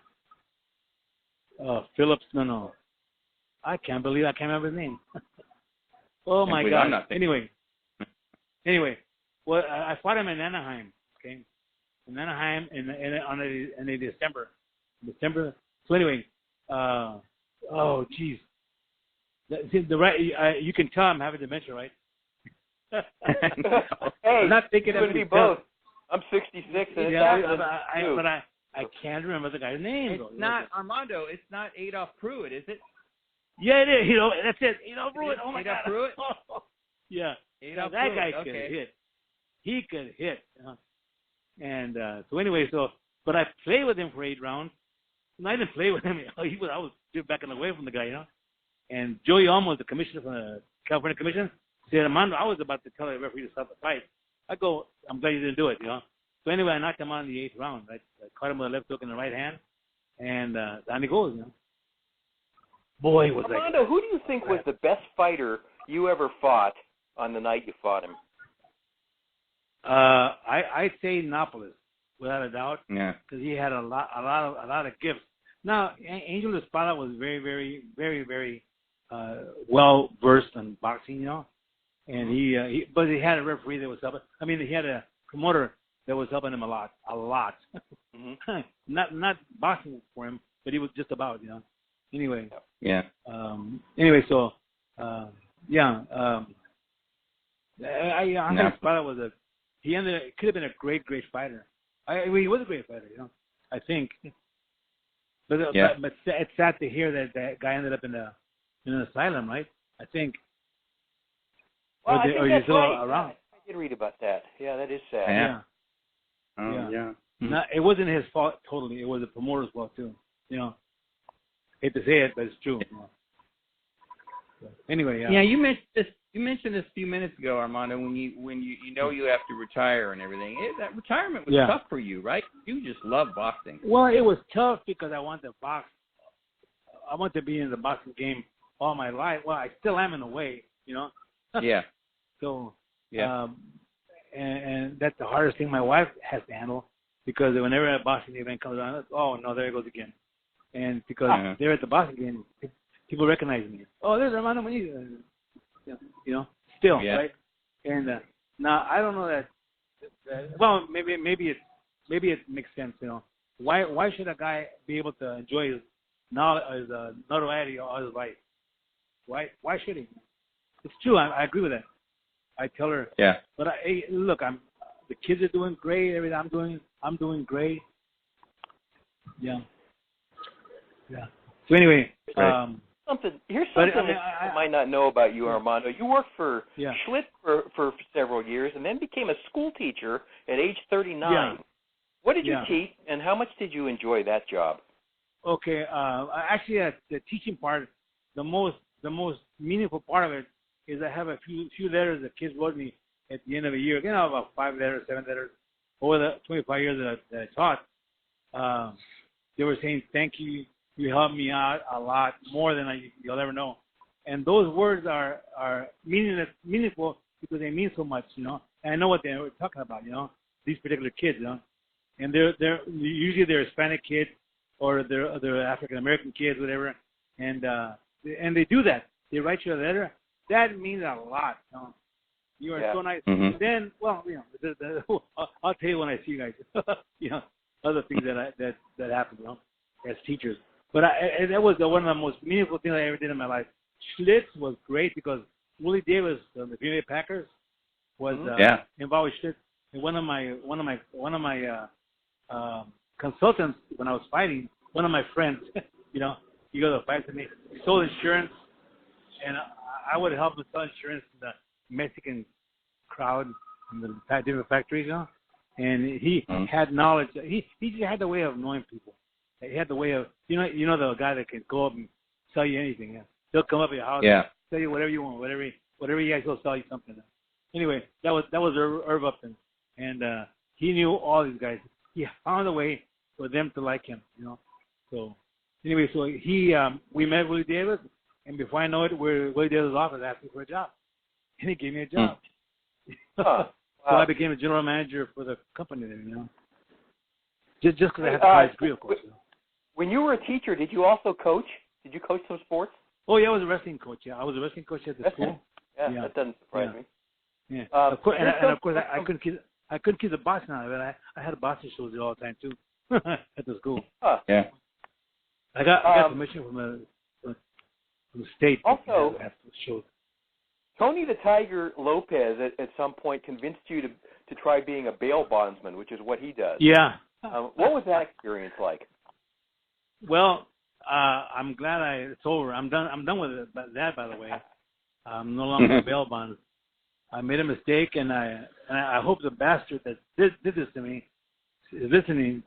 I'm going to say he's a prick and a half. You know, the guy is just horrible. I mean, he just lied to me. You know. Anyway, he called me up for a bail, and I believed him. And I had known his dad 20 years prior when I was in real estate, you know. And so I thought, since I know the guy, I should trust him, right? It's not true. In bail bonds, you don't trust anybody, you know. Yeah. And so that's where I failed. So now I owe the company, the bail bonds company, almost half a mortgage, you know. So anyway, but we're trying to work it out somehow, you know. Yeah. These mistakes that I made over the years, being a nice guy, it hasn't helped. Yeah. My mom always said, never fail to help the poor guy, because that's what God says. Help the poor guy because they need help. And that's what God's all about, helping the poor guy, helping people, you know. And then maybe they'll realize and become good people. Well, anyway, it didn't happen to me. Yeah. Did you have to be your own bounty hunter sometimes when you were doing that job? Did I have to what? Did you have to be your own bounty hunter sometimes? Oh, no, that's part of the deal. I hired a bounty guy to go look for this guy. It cost me about $7,000 for the bounty hunter, you know. And then he never found the guy. Anyway, kind of the system kind of mixed up, you know. Anyway, so I said, oh man, this is going to be horrible. It is horrible, you know? And now that I can't write bail, you know, it's like ridiculous, you know. Yeah. So anyway, but anyway, so anyway, the bail bond business is gone. Yeah. My phrase, I'll get you out. No, I'll get you out if it takes the rest of my life. No. Yeah. It cost you the rest of it's going to cost you for a while. Yeah. Yeah. Armando, the welterweight division today. Whoa, okay, repeat that one there. Who's coming? The welterweight division today is kind of like your day, where there's a lot of depth. Oh no, we can all the fighters from past. I talked to some guys. I talked to Danny Lopez the other day. Talked to Ruben Castillo. It's not the same as it used to be. These guys get so much money, money. Hey, can you believe we have a world heavyweight champion that's Mexican? Yeah, how about that? How about that? Yeah. That's now, something else. Was the guy that he fought really, was he in bad shape that day or what? No, he wasn't. Was he confused? He just my view is he didn't really take Andy Ruiz all that seriously. And he got hit with a shot on the temple, and he lost his equilibrium, and that was it. Andy Ruiz got really fast hands. That's true in the temple. Yeah, exactly. Yeah. Yeah. He lost his balance. And that little guy or the chippy guy, he is pretty hard, I guess, huh? Oh. Yes, he does. Anyway, yeah. Anyway, so it was the first. Yeah. You were going to say what? First Mexican. I was going to ask you. They're these guys though, that Errol Spence, Terrence Crawford, Keith Thurman, Sean Porter, Manny Pacquiao. They're pretty good fighters. What do you think of them? Have you seen any of them fight? Well, I'll tell you, Pacquiao. I really admire Pacquiao because he started as a bantamweight, right? And here he is fighting middleweight. Give me a break, okay? Now, welterweight. Yeah. But the first thing I said, how can a guy be a flyweight, even a lightweight, and then go to welterweight and fight the top fighters in the world, and be a top fighter? I mean, how can that be? That didn't happen in the 1920s, in the 30s and 40s, or 50s. It didn't happen, or 70s. It didn't happen. It just didn't happen. Why is it? Well, I know the box has been made safer. Like they went from 15 rounds to 12 rounds. They still get tired. So anyway, it's I think it's a human thing. It's a human thing to steal money from people, whatever. So anyway, yeah. Okay, and you've got 3 children. We've talked about them in April, and you got some grandchildren. And how many grandchildren? And any of them want to be boxers? Is it anybody? Well, I have 5 grandchildren. I have 5 grandchildren and 1 grandchild. I'm one boy. Okay, so I have 4 girls, right? I don't want my girls to fight. They're all too pretty, right? But my little boy, he already had 5 fights as a kid glover, Oh boy! And now he's 27 years old, or 20. No, he's 24 years old. And so, and there's no way he's gonna fight now because now he has a girlfriend. And I go, there's certain things you can't do when you have a girlfriend and you fight. You either fight or you have a girlfriend, right? You can't do both. That's what I did. And that's what my wife has to worry about. I have to deal with. I told her I'm gonna be a fighter, and there are gonna be times when I'm just not gonna be there for you, for that, She goes, I understand. So she weathered the whole thing. She was very good about that. Never ever. Yeah. Now she's making me pay for it now. But that's a good woman. That's a good woman. Yeah. That's a good she's a hell of a woman. Yeah. Hey, last one for you today. How much fun is it Yeah. for you to go to an event like a Hall of Fame banquet and trade war stories with these guys, with Palomino and Ruben and all this kind of stuff? It's a lot of fun. It's even more fun to meet some of the other guys, the older guys, and see them there. It's like, oh wow, this is, even I get like, so there's both Edwards, there's so and so, and exactly, yeah. As a matter of fact, isn't there going to be a thing coming up pretty soon for I think it's the National Hall of Fame? Oh, John just went to that. Didn't you go to the National Hall of Fame recently, John? Yeah, that was the National Boxing Hall of Fame that we went to, Armando, where you and I hung out at the banquet. Oh yeah, exactly. Yeah. Yeah, the next one. Yeah, but the next one will be next year, I guess. Yeah, this coming year, right? Yes, yeah, that's right.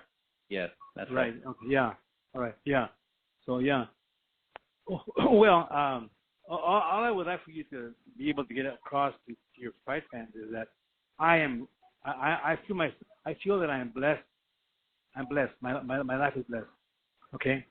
My wife, my kids, and I didn't get hurt. All the people say that I got hurt. People have comments about that. I didn't get hurt in the sport. Yeah. I got screwed in the sport. Yeah. But that's about it. But you know what? It's also shows. Well, you know what I did with Sulaiman? You know what I did with him? A little story. His kid. I see him on a regular basis, sort of not regular basis. Mauricio and his other son. Mauricio. I see him, and so Mauricio has to maintain his dad's legacy. You know, it doesn't mean he has to be crooked though. But he's the real. The family is a real all out Catholic family, and so was Jose Sulaiman. Why he did what he did, I don't know. Maybe it's part of the sport. I don't know. You know, but you know that I forgive the guy. I forgive what happened to me in Acapulco because I can't live with it all my life. I can't. You know. Yeah. Right. Otherwise, right. Otherwise, you'd be saying I got robbed. You know, people get tired of that. You know. And then they know you're the I got robbed guy, you know. So anyway, yeah. Well, so that's the rest of our jobs. You know, we're media types, and we can say you got robbed. You did. That's right. Okay, thank you. John Raspanti and I live vicariously through guys like you, Armando. Thank you so much. Thank you. Appreciate that. Okay. We you know, at our age, we still get in the bathroom mirror and throw punches at it and pretend to be Armando Muniz. Yeah. Armando's the man. Hey, one of these days I'll show you how it's done, okay? All right, that sounds good, man. Okay. Armando Muniz. Be sure to tell me the next time you're in town, okay? Please. Yeah. You bet. We'll get some lessons. Okay. Absolutely. Yes. Armando Muniz was 44, 14-1 in 8 years as a pro. He is a World Boxing Hall of Fame member. He's a member of the California Boxing Hall of Fame, the West Coast Boxing Hall of Fame, the Riverside Boxing Hall of Fame, and Legends of Boxing Museum. Armando, always a great pleasure to catch up with you. Good health to you. Thanks for making some time for us this week on the Ringside Boxing Show. Well, okay. Thank you also, okay? Appreciate that. You're very welcome. Really appreciate that. The great Armando. And it makes me happy to have to mix this in with the events that are going on. I'm with my wife right now. We came to meet some friends. We're in Pasadena right now. So anyway, very big. But anyway, it'll work out, you know. So. You and that good woman have a good time today. Thanks, Armando. Thank you, John. Thank you, both you guys. Thank you so much. Right? You bet. I appreciate that. Take care, Thank Armando. you. Okay. Bye-bye. All right. Armando Muniz on the Ringside Boxing Show. Hey, do you like this podcast? Do us a solid. Tell your boxing friends about the Ringside Boxing Show. Post us on your social media and help us grow. Also, if you haven't yet discovered the world's best website for daily boxing news, you got something to do right now, my friend. We update ringsideboxingshow.com 365 days a year with the hottest stories from all over the world. Discover us today, and you will be amazed, guaranteed. We want to thank our expert analysts, Travis Hartman, Rizwaan Zahid, and John J. Raspanti, plus our outstanding British correspondent, Paul McLaughlin, for their weekly contributions to this show. And another huge thanks to today's featured guest, El Hombre, the great Hall of Famer, Armando Muniz. And, of course, we thank you, Ringside Nation, for being a part of our worldwide audience again today. Keep your chin tucked, and we'll talk to you again next week on the Ringside Boxing Show. Well, it's a great day for me to whoop somebody's ass. It's a bad day